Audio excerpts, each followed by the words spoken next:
Back in February, YouTuber Johnny Razor announced that his game company, Bad Ideas Productions, would be hosting a month-long game jam in March. As a fan of the Bad Idea videos, I was inspired to create my first and solo game jam project. On the night of the 28th, the theme of the jam was announced: Outside the Box, and I immediately activated brainstorming mode. There were so many ways to present an idea outside the box, but one kept resurfacing. A penguin with exceptionally nice gargantuan legs. PENGL for short. A game where you play as a penguin with really long legs. Penguins have two critical factors to maintain heat: a countercurrent heat exchange system and their plumage, or normally known as feathers. These two factors help penguins keep warm as their blood moves around their bodies. However, instead of a normal penguin that's crouching, giving the appearance of short legs with no knees, this game presents the idea of a really tall penguin. Something outside the norm, or in this case, the box, for this game jam. PENGL was an idea that I came up with during my brief interest in game development during high school. At the time, I made a sprite, opened Unity, got overwhelmed, and gave up. Now, years later, and with a game design degree behind me, I figured it was finally time to make PENGL a reality. Now, let's get into the details on the design for PENGL.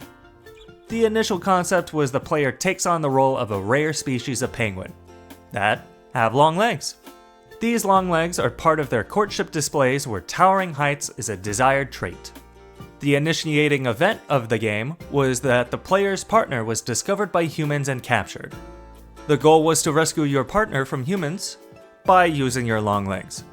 The overall concept for the jam project stayed the same during development. However, one adjustment changed the goal to escape a cavern. This is done by finding fish to increase the penguin's leg's max height and parkour out of the cavern. With this modification, the game inherited some Metroidvania progression elements. With the concept solidified, development commenced. The project started like any other, creating a Godot project, my second one at this point of time, and a GitHub repository for it. Needing a player model, I created a penguin figure using Blockbench and put it into the project with some temporary level elements.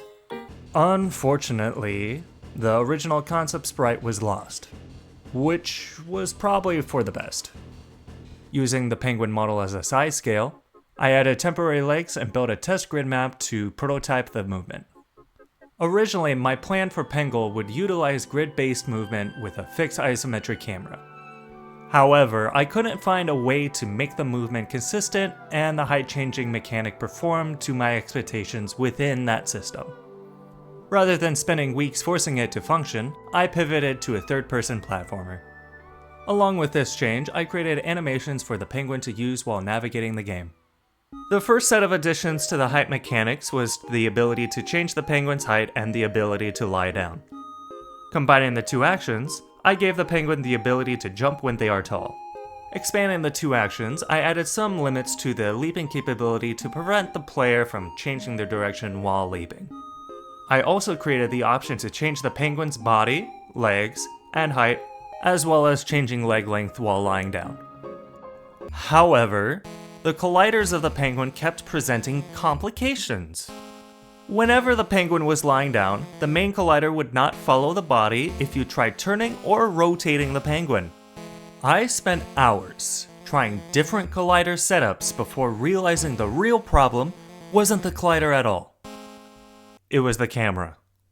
So, the camera was a child object to the player, making it inherit all changes from its parent. So, in my mind, I couldn't modify the entire body without causing the camera to follow those changes. The fix was the simplest thing that I had avoided. After making the camera its own entity, I was able to adjust the collisions to move properly with the penguin's body. Godot, please give me those hours back.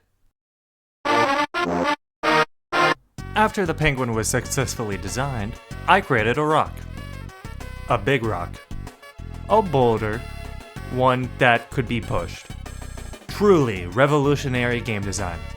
Changes to the penguin's legs were also pushed, by modifying some of the values and creating a height limit that could be changed with a debug button. The boulder received a new model, along with the introduction of snow particles. Contributing more to the visuals and experience, I added background music and some subtle noise to the screen by using a Bayer matrix. I was initially trying out a dithering shader, but I didn't like the results and decided to use the Bayer matrix from the shader to be used as a pattern on the screen. Adding more to the screen, I designed a tracker for the penguin's height with fish being consumed and restored based on the penguin's height and its changes. I then gave the penguin sounds for when they were progressing through the game. I also reused the fish art from the height tracker to be used for some pickable objects that increased the penguin's max height. With that, I developed a spawner to create a fish when the boulder fell into a certain area. Finishing the main game structure, I added more sound effects and narration tests as well as triggers for the narrations. Congrats! I created the intro, main menu, pause menu, and credit scene while finishing the narration system. At this point, I had all the menus, narration, and gameplay systems working. What I didn't have was the actual level. So I spent the final few days of the jam building the entire main level from scratch. What could possibly go wrong? As the last day appeared, I fixed minor bugs, built the game, finished the trailer, and then submitted it to itch.io. Overall, the jam went well. PENGL was generally well received from players. There were some issues, however, the main one being that players were glitching out of the map. The most reasonable explanation is that it was due to a mixture of the grid map and the changing collider of the penguin.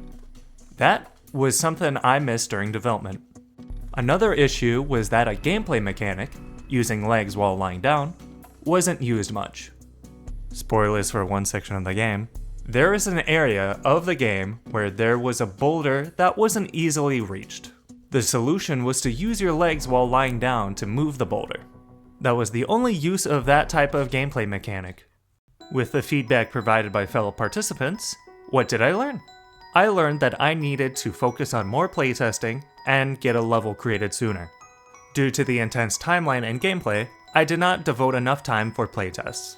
I also rushed the creation of the game's level. As a result, the level wasn't as successful as it could have been at teaching and encouraging the use of the game's mechanics. With everything done, how did I do in the jam? PENGL placed 133rd out of the 522 entries, roughly the top 25% of the jam. For my first ever game jam, I'll gladly take that result. More importantly, I learned a lot and had a great time making PENGL. Thanks for following this development journey, and feel free to comment, like, and/or subscribe to more devlogs. If you want to try PENGL, you can find it at itch.io.